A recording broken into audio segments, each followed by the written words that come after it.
제일 많이 듣는 질문 중에 하나일 거라고 생각이 듭니다. 변호사님, 병원, 저 큰 병원을 상대로 과연 이길 수 있을까요? 승소 가능성 있을까요? 많이 물어보세요. 제가 오늘 단호하게 말씀드립니다. 이기실 수 있으세요.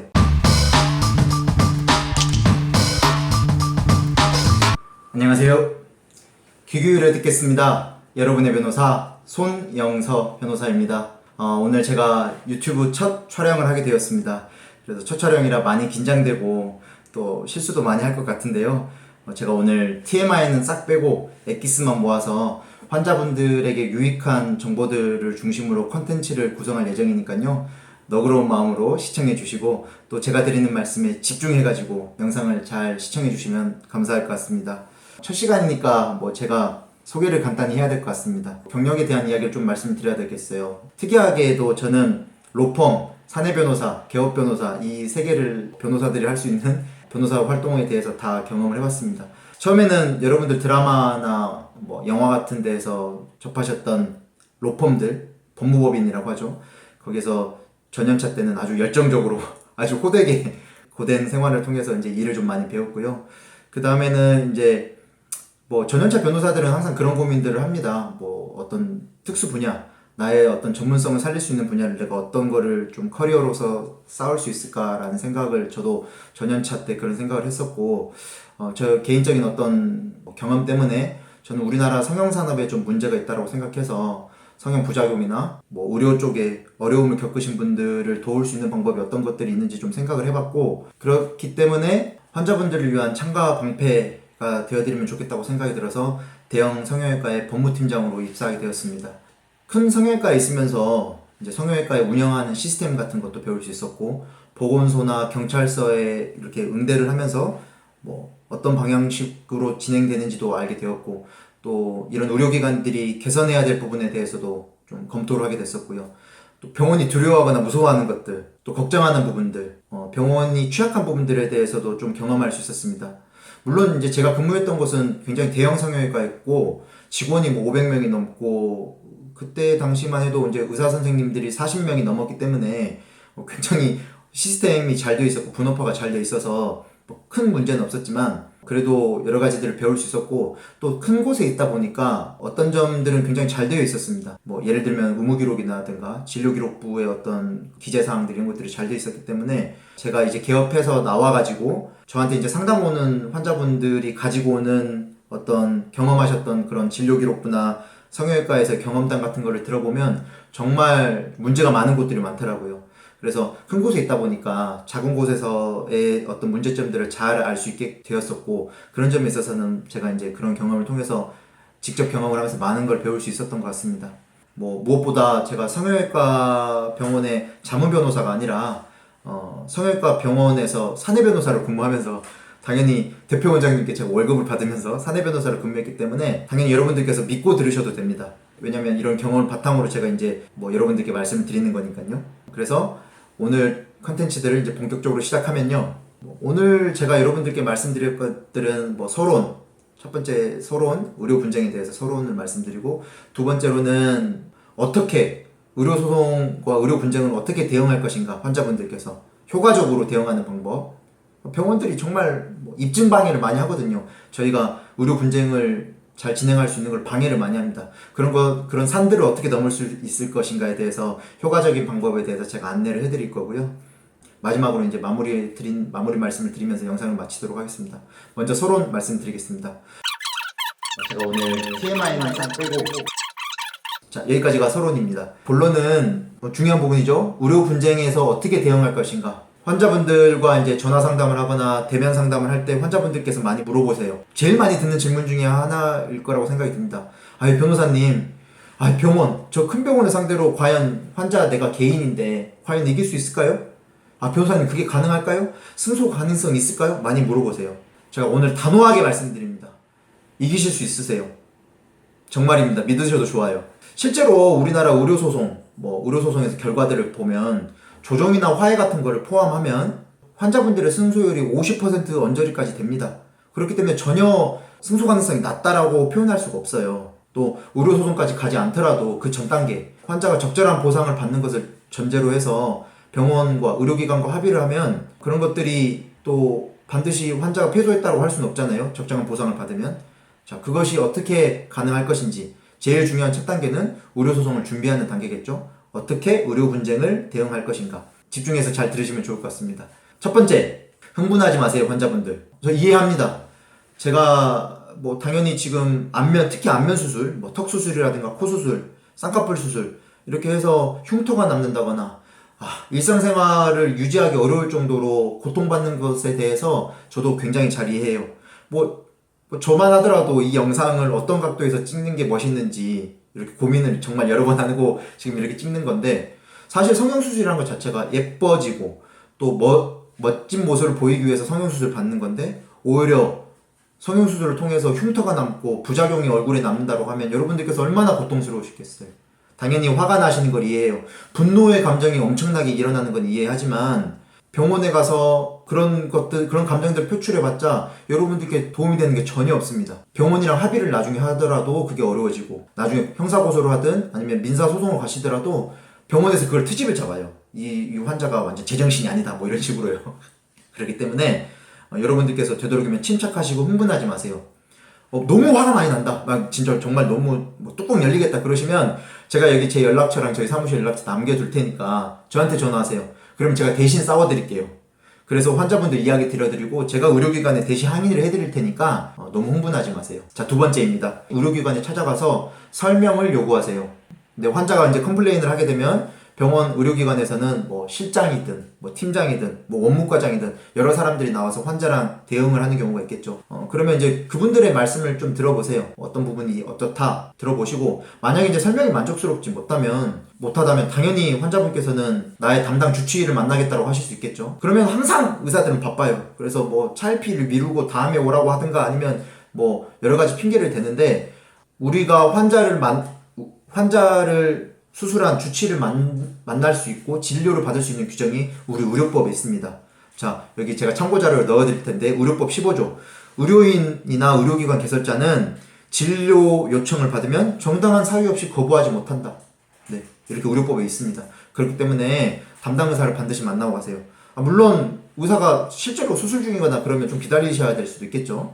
그래서 담당 의사로부터 또 앞으로의 뭐 이런 의료사고의 발생 원인 같은 것도 물어보시고, 또 이런 결과나 악결과나 부작용이 재수술 등의 방법으로 해결이 될 수 있는지 그런 것도 한번 물어보세요.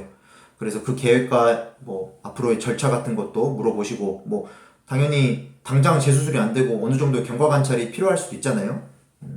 근데 그럼에도 불구하고 병원에 대한 신뢰가 전혀 없을 수가 있습니다. 그러면 재수술 받기가 당연히 꺼려지겠죠. 그렇게 되면 병원에 정당하게 정식으로 요구를 하세요.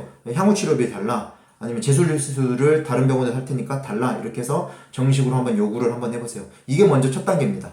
자, 그 다음 세 번째 단계에 대해서 말씀드릴게요. 여러분들 잘 아시는 진료기록부 발급입니다. 하지만 여기서 제가 좀 특별한 노하우에 대해서 제가 오늘 영상에서 좀 말씀을 드릴게요.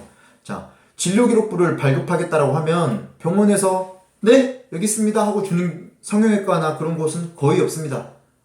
물론 대형 성형외과나 아니면 대형 대학병원 같은 경우에는 뭐 아예 부서가 따로 있어서 바로바로 주기도 하는데, 일반 여러분들께서 부작용으로 고통받는 그런 일반 동네 병원에서는, 작은 성형외과에서는 바로 안 줘요. 여러 가지 뭐 핑계를 댑니다. 뭐 정말 다양한 핑계들을 제가 들어봤어요. 환자분들을 대응하면서 뭐 한 두세 장만 주면서 우리는 이게 다다 라고 하면서 이게 다니까 어쩔 수 없다 이렇게 하시는 데도 있고, 그 다음에 뭐 대표 원장님이 안 계셔서 줄 수가 없다 뭐 그런 핑계를 대는 것도 있고, 심지어는 의료기록부가, 이런 진료기록부가 자기네들한테 없대요. 자기네들 뭐 자문 변호사 사무실에 있어가지고 지금 없다라는 곳, 그렇게 말씀하시는 것도 있었습니다. 이거 다 안 됩니다. 이거 다 잘못된 생각이고 도저히 납득이 되지 않는 핑계입니다. 제가 여기 또 첨부자료로 넣겠지만, 우리 의료법에 보면 21조 1항 또 22조 1항에 보면 환자가 요구하면 의료기관과 의료인은 무조건 진료기록을 열람하게 하거나 발급을 해줘야 됩니다. 그게 벌칙 규정이 있어요. 또 63조에 보면 63조에 따라서 보건복지부 장관이나 보건소에 의해서 시정명령을 받을 수도 있고요. 진료기록을 바로 안 주면. 또 90조에 따라서 500만 원 이하의 벌금에 처해질 수도 있습니다. 그렇기 때문에 진료기록부는 그날 당일 바로 발급받으실 수 있습니다. 명심하세요. 이거 나중에 받으시면 여기서 병원에서 말한 대로 일주일 뒤에 오거나 내일 오면 이 사람들 뭐 하겠어요? 추가 기재하거나 위조 변조를 한단 말이에요. 그렇기 때문에 당연히 뭐 우리가 1시에 병원을 갔다 그러면 5분 만에 줄 수는 없겠죠. 자기네들도 검토를 하고 출력을 해서 줘야 되니까. 하지만 1시간이 넘어간다, 2시간이 넘어간다, 딱 시간을 기한을 정해서 몇 시까지 달라라고 하시고 그게 넘어간다 또는 안 준다 하면은 경찰을 부르시거나 보건소에 연락을 하시면 됩니다. 아 정말 그래도 됩니까? 라고 하시는데 이건 다 제가 정말 경험한 거예요. 어제도 있었던 일인데요. 어제도 두세 장밖에 안 줬는데 경찰이 오고 또 보건소에다 전화하니까 뭐 주섬주섬 해가지고 몇 장 더 써가지고 주더라고요. 그렇게 해가지고 뭐 몇 장이나 더 해서 받은 경험이 있습니다. 실제로 있는 경험이니까 여러분들께서 진료기록부를 발급받으실 때는 그렇게 진행을 해보시면 될 것 같고요. 추가로 영상자료, 방사선 사진이라든가 CT 사진들도 요구를 하셔서 뭐 CD라든가 아니면 뭐 영상자료를 뭐 USB라든가 그런 식으로 받아오시면 좋을 것 같습니다. 자, 진료기록부의 종류에는 뭐 다양한 게 있습니다. 뭐 외래를 다녀오신 분 외래기록지, 뭐 간호기록지, 마취기록지, 수술기록지, 입원기록지, 또 여러분들께서 직접 작성한 수술 동의서나 신청서 같은 경우들이 있기 때문에 그러한 서류들이 빠짐없이 있는지를 확인을 하시고요. 무엇보다도 또 중요한 노하우 꼭 잘 기억해 두세요. 이런 의무기록을 받다 보면 표지가 없는 경우가 있어요. 표지가 있는 경우에는 환자분한테 우리 의료기관이 뭐 10장을 발급했다, 20장을 발급했다, 뭐 이런 내용들이 있는데 표지가 없는 경우에는 몇 장을 발급했는지가 안 나와 있어요. 그러면 나중에 어떻게 되냐면요. 뭐 예를 들면 마취기록지가 없다라고 해가지고 저희가 소송해서 따지거나 그렇게 됐을 때 병원에서 마취기록지를 그때서야 내놓으면서 환자가 잃어버린 거예요. 이렇게 주장할 수 있거든요. 실제로 있었던 일입니다. 그렇기 때문에 우리가 여러분들께서 표지가 없는 의무기록을 받을 때는 이게 10장이면 10장을 발급받았다고 쓰고 도장을 받으셔야 되고 5장이면 5장 발급했습니다라고 병원에서 기재를 하고 거기에 병원 도장을 받으셔야 돼요. 그래서 병원에서 최초에 우리가 몇 장을 받았는지를 여러분들께서 꼭 받아오셔야 됩니다. 꼭 기억하세요. 이거는 잊어버리시면 안 됩니다.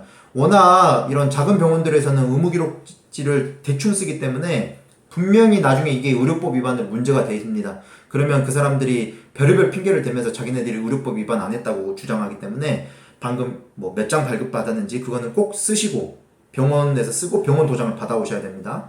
기억해 주시면 좋을 것 같습니다. 자, 다시 한번 정리하면 진료기록부 당일날 받을 수 있습니다. 당일날 주지 않는다. 경찰서 112에 전화하세요. 또는 보건소에 전화하세요. 그런 절차가 너무 궁금하거나 그러시면 역시나 저한테 연락 주세요. 그럼 제가 바로 안내해 드리겠습니다. 자, 그 다음 단계. 좀 덥네요. 좀 더우니까 제가 이거 좀 벗고 하겠습니다. 자, 제가 더워서, 네. 자, 네 번째. 환자분들께서 이쯤 되면 한번 생각을 해볼 필요가 있는 게 하나 있습니다. 어떤 거냐.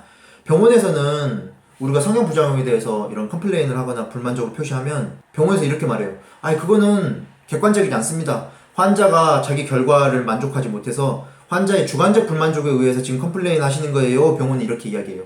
당연히 그렇겠죠. 자기네들이 의료과실을 인정하지 않으려고 할 거 아니에요. 뭐 당연히 이제 그 병원은 그렇게 얘기하겠지만 어쨌든 우리도 정말로 이건 객관성을 갖출 필요가 있잖아요. 그렇기 때문에 환자분들께서 이런 다른 병원에 가서 진단을 한번 받는 거예요. 즉 진단서나 소견서를 다른 성형외과에 가서 한번 받아보시기도 하시고 또 무엇보다도 또 상급 종합병원인 대학병원에 가서 우리의 상태에 대해서 진단을 받아볼 필요가 있습니다. 그래서 그런 진단서나 소견서를 받으셔서 객관적으로 다른 교수님들 또 다른 의사 선생님들은 어떻게 생각하는지에 대해서 한번 들어보시는 것도 중요합니다. 그래서 대학병원의 진단서나 소견서 또 다른 성형외과 병원에서의 우리 현 상황에 대한 진단이나 소견 이런 것들을 받아보시는 걸 추천드립니다. 자, 다섯 번째도 중요합니다. 여러분들 보통 수술이 있고 나서 문제가 발생하면 병원이 하는 말들은 완전히 다 똑같습니다. 안 그런 병원 제가 하나도 못 봤는데 무조건 지금은 판단하기 어려우니까 몇 개월 있다 오라고 그래요. 그러면서 병원은 시간을 법니다. 그러면 환자분들은 어떻게 되냐? 병원 말을 일단 수긍을 하면서 시간이 지나다가 내 기억이 점점 희미해집니다. 그렇게 되면 환자분들께서 어떤 불만이 있었는지, 어떤 실수가 있었는지, 병원이 어떤 문제가 있었는지를 잊어버리게 되세요. 기억이 점점 희미해지니까요. 그렇기 때문에 여러분들께서 그동안에 있었던 일에 대해서 내가 왜 병원을 어떤 동기로 찾아갔고 수술을 언제 했고, 수술 전후에 어떤 일이 있었고, 수술이 끝나고 병원이 경과관찰을 잘 했는지 다 기록을 하시면 좋습니다. 자, 마지막으로 6번째, 기타입니다. 환자분들이 의외로 이런 부분에 대해서는 아주 좋은 대응 방법으로 활용하고 있는 부분이 어떤 거냐? 바로 카페에 글을 올리거나, 병원에 대한 글을 올리거나, 뭐 우리 여러 가지 강남 땡땡 어플, 뭐 바비 땡 어플, 그런 어플들 있잖아요. 거기에다가 이제 불만사항을 이렇게 올리시는 거죠. 또 카페에다가 이런 컴플레인을 올리거나 아니면 1인 시위를 한다거나, 이런 방법들이 과연 어떻게 적용될 것인가? 당연히 효과적인 수단이 되기도 합니다, 여러분. 아주 적정 범위 내에서 여러분들께서 그렇게 하신다면 문제될 거 없어요. 좋습니다. 하지만 어느 선을 넘으면 잘 아시겠지만 그게 업무방해가 되거나 명예훼손의 형사범죄가 성립될 문제가 있잖아요. 그렇기 때문에 여러분들께서 잘 판단하셔서 적절하게 잘 하신다라고 하면 아주 좋은 방법이라고 제가 추천해서 말씀드릴 수 있을 것 같아요. 물론 막 크게 뭐 쪼르실 필요는 없으세요. 왜냐면 제가 몇 년 성형외과 일했지만 한 번도 업무방해나 명예훼손으로 환자가 처벌받거나 뭐 벌금 내거나 하는 경우 제 경험으로는 없었습니다. 그러니까 너무 쫄지는 마시고 적정 수준 내에서는 얼마든지 그런 어떤 공익적인 목적으로라도 그런 후기들을 공유할 수 있으시니까요. 너무 걱정 마십시오. 자, 이렇게 해서 대응 방법에 대해서 좀 정리를 해봤습니다. 사실은 이런 말씀을 좀 드리고 싶어요.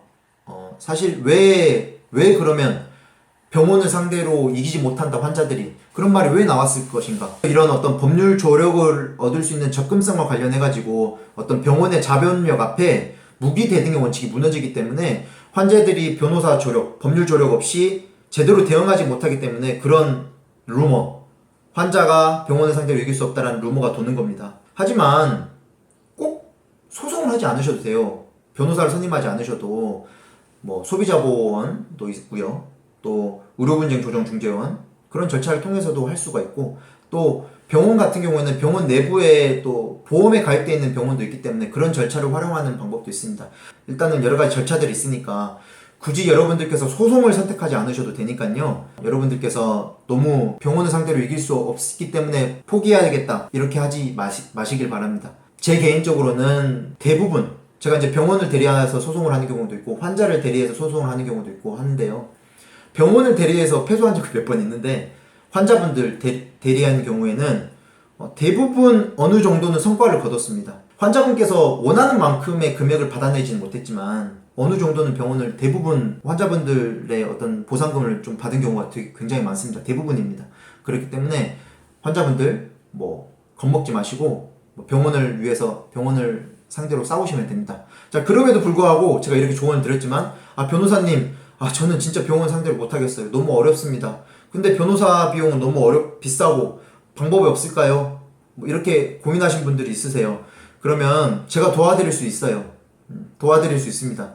제가 사실은 처음에도 말씀드렸지만 우리나라 성형산업에 대한 문제가 있었고, 사실은 이 영상을 또 마찬가지고 제가 이런 의료소송을 하는 것도 당연히 공익적인 목적이 있습니다. 그렇기 때문에 제가 일단은 소송 전 단계에서 여러분들을 도와드리는 절차를 좀 마련해 두고 있어요. 그래서 흔히들 말하는 어떤 쌍꺼풀 수술 비용도 안 되는 정도의 비용으로 제가 환자분들을 대신해서 병원과 싸우고 내용 증명 보내고 합의를 진행하는 절차, 이제 소송 전 단계에서 그런 절차를 아주 낮은 비용으로 환자분들 대신해서 대리해서 진행을 하고 있습니다. 이제 그 절차는 뭐 내용 증명을 보내고 병원에 동행을 하거나 아니면 병원에 연락을 해가지고 뭐 같이 이렇게 싸운다거나 아니면 협의를 한다든가 뭐 이런 절차를 합니다. 그런 내용을 간단하게 제가 설명한 게 있어요. 뭐 잠깐 딴소리를 하면, 제가 사실은 유튜브를 처음 했던 영상은 이게 아니고 저희 학부 때 법대 교수님의 유튜브 채널에 게스트로 가가지고 한번 이런 의료소송에 대해서 잠깐 말씀드렸던 적이 있거든요. 제가 거기에서는 어느 정도 비용도 말씀드렸으니까 한번 그 영상 찾아보시면 좋을 것 같은데, 어떻게 해가지고 병원을 상대로 합의를 이끌어내는가, 그런 부분에 대해서도 잠깐 노하우가 설명이 돼 있으니까, 물론 이제 이 부분은 따로 제가 영상을 한 가지 더 추가로 촬영하겠지만 그 영상을 찾아가시면 한번 설명이 돼 있으니까 한번 보시면 참고로 하시면 좋을 것 같습니다. 그래서 어떤 방식으로 해서 어떻게 효과적으로 대응할 수 있는지가 나와 있으니 참고를 하시면 좋을 것 같아요.